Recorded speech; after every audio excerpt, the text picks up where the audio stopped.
Salut tout le monde, on se retrouve aujourd'hui pour une nouvelle vidéo sur ma chaîne et je suis trop contente aujourd'hui de vous faire un reading vlog spécial Halloween. C'est pas un thème dont j'ai vraiment parlé sur ma chaîne parce que ce n'est pas ma fête préférée ni ma période forcément préférée de l'année, même si j'adore l'automne et j'adore le mois d'octobre. C'est vrai qu'Halloween c'est pas forcément quelque chose qui m'intéresse beaucoup de base parce que je n'aime pas forcément les films d'horreur, je ne fête pas forcément Halloween de manière générale et je ne lis pas vraiment de livres d'horreur ni beaucoup gothique, même si l'année dernière j'ai découvert le gothique avec Rebecca de Daphné du Maurier qui avait été un énorme coup de cœur et je me suis dit que cette année ça pourrait être pas mal quand même que je sorte un peu de ma zone de confort et que je vous fasse un reading vlog d'Halloween. Donc je me suis prévu quelques activités dont la lecture, et je pense que vous l'avez vu dans le titre, du roman Dracula de Bram Stoker aux éditions J'ai lu. Donc ici je l'ai dans une traduction intégrale puisque je voulais lire cet ouvrage en entier et pas dans une version abrégée qui fait quand même 680 pages, donc c'est quand même une sacrée brique.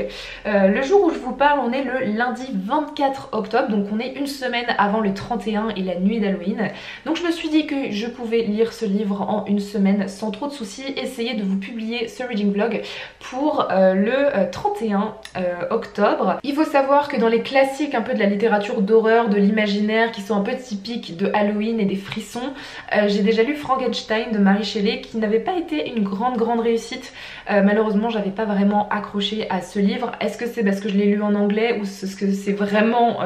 l'histoire auquel je n'ai pas accroché? Je ne sais pas, mais en tout cas j'ai décidé de me lancer dans un nouveau classique de la littérature de l'horreur qui n'est pas une littérature que j'ai l'habitude de lire, je pense que vous l'avez remarqué sur ma chaîne, mais j'avais très envie quand même de connaître l'histoire originale de Dracula qui est quand même une énorme inspiration pour tout ce qui est lecture sur les vampires de manière générale. Ça me faisait très envie et c'est vrai que c'est un bouquin qui traîne quand même dans ma pile à lire depuis un moment. J'ai donc commencé déjà ce livre, j'en suis aujourd'hui à 120 pages, je vais essayer d'atteindre les 200 pages d'ici ce soir. Je l'ai déjà commencé et pour l'instant c'est plutôt intéressant. Le début, on va suivre en fait un personnage qui s'appelle Jonathan Harker, qui est un jeune clerc de notaire qui est invité chez le comte Dracula au fin fond de la Roumanie, dans son château pour parler d'acquisition immobilière. Comme tout notaire finalement, il va se rendre compte en séjournant chez ce comte que évidemment il n'est pas si normal que ça, qu'il se passe peut-être des choses un peu étranges dans son château. En tout cas il va un peu découvrir qui est vraiment le comte Dracula. C'est un peu comme ça que l'histoire commence, mais on alterne avec d'autres personnages si j'ai bien compris. On ne suit pas que Jonathan Harker mais aussi d'autres personnages qui sont un peu dans son entourage. Donc pour l'instant, en tout cas le début, les 120 premières pages étaient plutôt intéressantes. J'ai beaucoup aimé. Alors je m'attendais forcément à quelque chose de beaucoup plus horrifique, mais ça reste un classique de la fin du 19e siècle, donc faut pas non plus que ce soit un peu trop sanglant et gore, mais j'aime beaucoup par contre l'ambiance gothique de ce bouquin. Il y a une ambiance, une atmosphère que je retrouve un peu, notamment par le fait qu'on soit dans un château avec Rebecca donc de Daphné du Maurier, et j'aime énormément. J'aime beaucoup la traduction pour l'instant aussi, elle est plutôt fluide, ça se lit bien. Il y a des descriptions mais pas trop non plus, suffisamment pour se mettre dans une atmosphère mais pas trop pour que ça crée trop de longueur non plus. Donc pour l'instant c'est plutôt intéressant, je suis assez surprise dans le bon sens. J'avoue que vu que Frankenstein ne m'avait pas beaucoup plu, j'avais peur que ça soit un peu la même chose avec Dracula, c'est pas le cas pour l'instant. Donc je suis contente, je vais continuer ma lecture de ce bouquin et je me suis prévu d'autres choses pour ce reading vlog d'Halloween, donc qui sont liées à Dracula et à d'autres choses que j'aime bien faire. La particularité de ce reading vlog, c'est que j'ai l'intention d'alterner plusieurs types de lecture, formats de lecture, puisque j'ai l'intention de lire ce livre en papier aux éditions J'ai lu, mais aussi dans la version audiobook qui est proposée par l'application Nextory, qui est le partenaire de cette vidéo, que je remercie beaucoup et dont je vous parle maintenant. Nextory c'est quoi? C'est l'un des premiers services de livres audio et d'e-book en Europe et c'est aussi l'une des seules applications qui proposent vos lectures sous tous les formats, que ce soit en e-book, en audiobook, des séries originales, des podcasts, de la presse, bref, il y en a un peu pour tous les goûts puisque leur catalogue compte quand même plus de 250 000 titres. Vous pouvez retrouver cette application à la fois sur ordinateur, tablette ou encore téléphone, ce qui vous permet finalement d'écouter ou de lire vos lectures du moment dans tout endroit, que ce soit dans les transports en commun ou chez vous. À l'occasion du Pumpkin Autumn Challenge dont Dracula fait partie de ma pile à lire, Nextory a réalisé quelques sélections en fonction des menus qui ont été proposés par Gimoz. Vous pouvez notamment retrouver des lectures qui sont à la fois parfaites pour l'automne mais aussi pour la période d'Halloween. Il y a Coraline de Neil Gaiman, vous pouvez retrouver Frankenstein de Mary Shelley ou encore Anne de Green Gables de Lucy Maud Montgomery. Si l'application vous intéresse, j'ai une petite surprise pour vous. Nextory et moi-même vous proposons de tester l'application pendant 45 jours gratuitement au lieu de 14 jours avec le lien que vous trouverez en barre d'infos. Vous pouvez notamment retrouver sur l'application Dracula de Bram Stoker en audiobook, donc la version que je lis pour ce reading vlog. Donc n'hésitez pas, si vous avez envie de découvrir ce classique, à cliquer sur le lien en barre d'infos et vous faire plaisir avec l'application. Et maintenant, retour au reading vlog.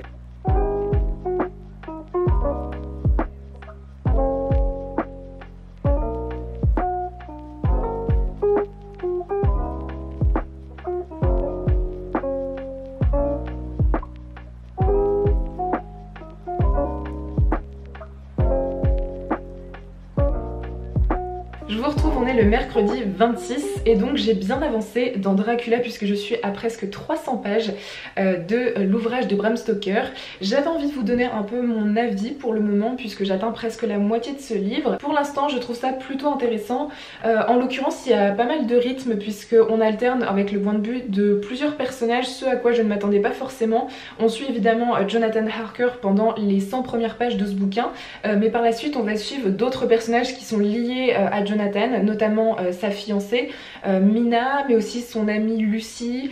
d'autres personnages, notamment le personnage de Van Helsing, qui est un personnage je pense que vous connaissez et que j'aime beaucoup en tout cas découvrir ici dans ce bouquin. Donc au niveau des personnages c'est plutôt intéressant, il y a pas mal de rythme. Alors j'ai trouvé qu'il y avait quand même quelques longueurs parfois, il y a quelques chapitres qui m'ont peut-être semblé un peu futiles ou un peu too much, enfin qui n'avaient pas forcément d'intérêt dans le roman, dans le récit, mais il y a d'autres passages qui sont très prenants, donc même si on a un rythme qui est plutôt en dents de scie, c'est plus prenant que ce que je pensais pour un classique. Bon évidemment je ne suis pas énormément surprise par la tournure des événements, on s'attend beaucoup à ce qui se passe puisqu'on connaît tous le mythe de Dracula, ou en tout cas une partie, donc évidemment que je ne suis pas énormément surprise par ce qui se passe, ce qui fait que c'est pas forcément une excellente lecture ou un coup de cœur, mais je suis quand même contente de découvrir ce bouquin, plutôt pour une histoire de culture générale, ce qui me permettra un peu de comprendre comment certains auteurs ont revisité le mythe de Dracula dans leurs ouvrages. Donc je suis plutôt contente de lire ce livre pour l'instant. Comme je vous l'ai dit, j'atteins presque la moitié, donc pourquoi pas essayer de le terminer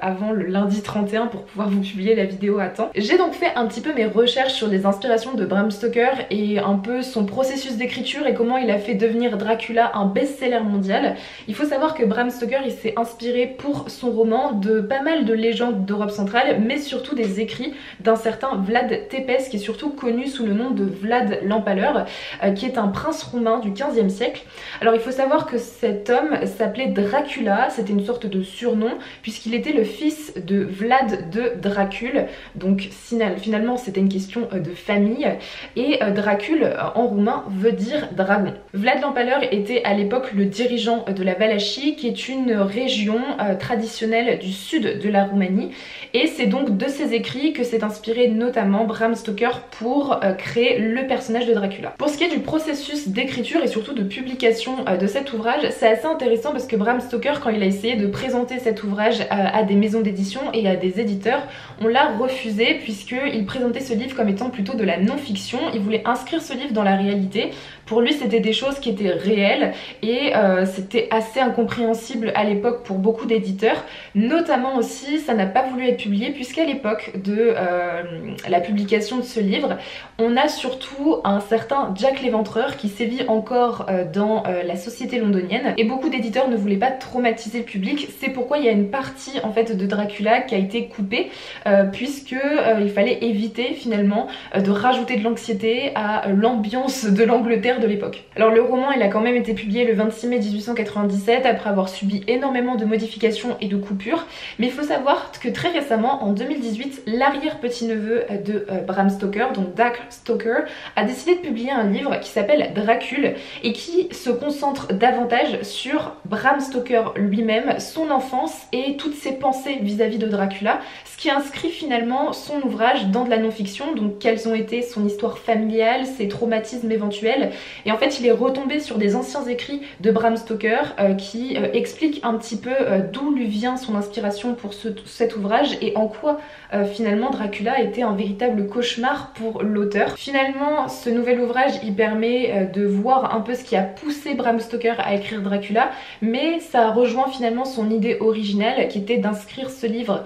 dans la réalité et non dans la fiction, et ça a été ce qui avait rebuté à l'époque les éditeurs. Finalement, c'est assez intéressant de voir un peu les articles, les enquêtes qui ont été publiées vis-à-vis de l'écriture de cet ouvrage. Il y a beaucoup de vidéos qui sont parues sur YouTube, notamment sur Vlad l'Empaleur, si ça vous intéresse de découvrir ce personnage qui est très sanglant mais qui est du coup essentiel en fait quand on lit Dracula. En tout cas voilà, j'ai trouvé ça très intéressant, donc moi je vais continuer tranquillement ma lecture, notamment continuer à alterner audiobook et bouquin en papier et essayer de découvrir la suite de cette histoire. On est jeudi et donc je reviens pour vous faire un petit update très rapide pour vous dire que j'ai dépassé la moitié de Dracula de Bram Stoker, j'en suis à 410 pages,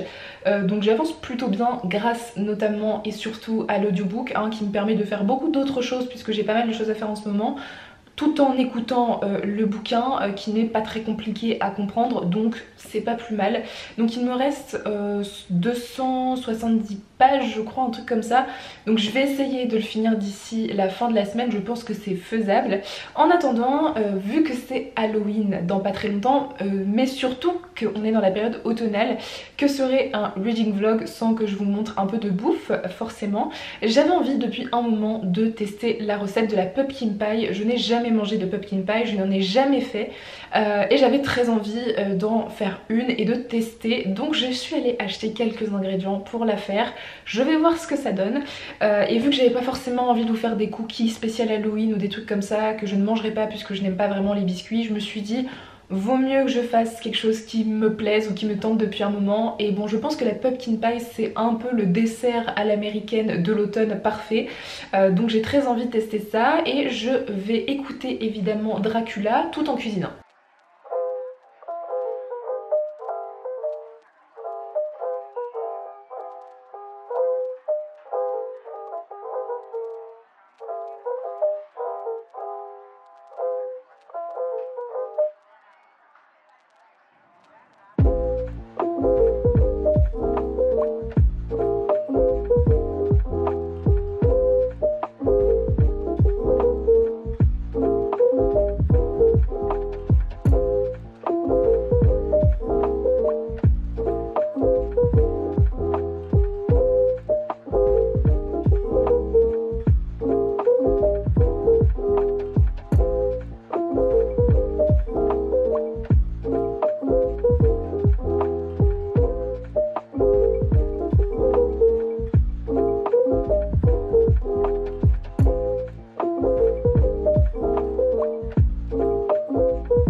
Salut tout le monde, on est le lundi 31 octobre et c'est la conclusion de ce vlog d'Halloween où je lis Dracula de Bram Stoker puisque j'ai terminé ce bouquin hier dans le bus pendant mes trajets de transport en commun en audiobook et donc j'avais envie de vous donner un peu mon avis final sur ce bouquin. Je ne vous ai pas repris en fait ces 2 derniers jours parce que ce week-end a été extrêmement chargé. Samedi j'ai travaillé et puis dimanche j'étais aux Utopiales qui est le festival international de la science-fiction qui a lieu tous les ans à Nantes. Je pense que je vais vous faire un vlog dessus avec un mélange entre vlog et mini book haul qui sera sûrement la prochaine vidéo. En tout cas j'espère que ça vous plaira et que j'aurai assez de contenu pour vous faire un petit vlog sympa. Sinon ça se transformera en reel Instagram je pense, mais en attendant j'avais envie de vous parler de mon avis final sur ce bouquin. Donc Dracula ça a été une très bonne lecture, c'est un livre auquel j'ai mis 3,5 sur 5 Pourquoi? Parce que déjà on a un sacré rythme avec une alternance de points de vue de plein de personnages, ce à quoi je ne m'attendais pas forcément. Il y a une manière finalement d'écrire le bouquin qui est plutôt originale pour la fin du 19e siècle, c'est pas une méthode de narration qui j'ai l'impression est très répandue à l'époque. Et j'ai beaucoup aimé le fait qu'on suive plein de personnages, des hommes, des femmes qui sont tous liés les uns aux autres par des liens soit de sang, des liens émotionnels, bref. C'était très intéressant de ce côté-là et ça apportait finalement pas mal de rythme au récit et au fait que surtout on ait beaucoup de points de vue et beaucoup d'extraits de journaux en fait de chacun des personnages. Donc j'ai beaucoup aimé cet aspect, même si j'avoue qu'il y a quand même quelques longueurs puisque parfois on a des moments qui auraient pu être réduits, qui sont un peu longs, qui peuvent être un peu répétitifs. Là c'est un livre qui fait quand même presque 700 pages, donc comment dire que c'est pas forcément évident tout le temps, qu'il y a des moments où le rythme n'est pas toujours présent, mais il y a quand même des scènes qui sont particulièrement immersives et qu'on ne voit pas passer, dont on dévore les quelques pages ou les quelques minutes de l'audiobook. Donc déjà j'ai beaucoup aimé cet aspect là. Au niveau de l'histoire, comme je vous l'ai dit, elle est intéressante mais elle n'est pas très surprenante. Forcément c'est un livre qui a été écrit à la fin du 19e siècle, depuis on en a vu et on en a lu des histoires sur les vampires. On connaît un peu tous le mythe de Dracula, en tout cas qui est ce personnage, donc forcément on n'est pas extrêmement surpris par ce qui se passe, on s'y attend un peu, il y a des indices qui sont laissés et qui sont très évidents en fait finalement, donc l'histoire est sympa mais pas suffisamment pour que j'ai un coup de cœur en fait pour ce bouquin, pour que je sois énormément surprise par ce qui se passe, mais ça reste quand même très prenant comme bouquin et j'ai beaucoup aimé l'écriture qui est une écriture assez encore une fois immersive avec un atmosphère très gothique auquel je ne m'attendais pas en commençant ce bouquin. Je m'attendais à quelque chose d'assez fantastique mais finalement j'ai retrouvé un peu une plume plutôt brute j'ai trouvé, mais quand même avec une atmosphère très gothique que j'ai beaucoup apprécié et qui m'a quant à lui un petit peu surpris parce que je m'attendais pas à ce style d'écriture. En tout cas ça a été dans l'ensemble une bonne lecture, je suis contente d'avoir lu ce classique, d'avoir enfin découvert l'histoire originale de Dracula dans son entièreté et pas dans une version abrégée. J'ai beaucoup plus apprécié ce classique de la littérature fantastique de l'horreur plutôt que Frankenstein de Mary Shelley qui avait été quand même une sacrée déception de mon côté. Est-ce que je le relirai un jour Frankenstein, peut-être en français pour avoir une traduction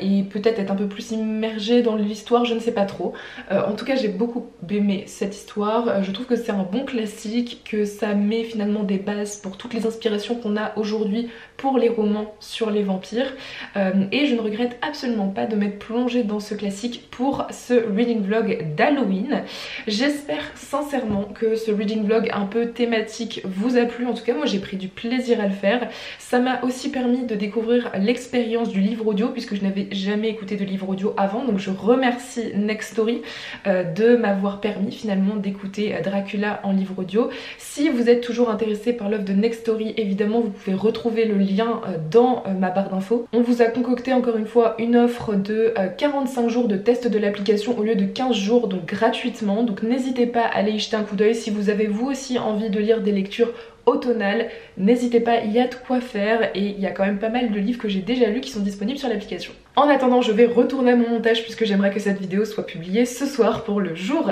d'Halloween et en attendant, je vous souhaite de très bonnes lectures et je vous dis à très bientôt dans une prochaine vidéo. Bye!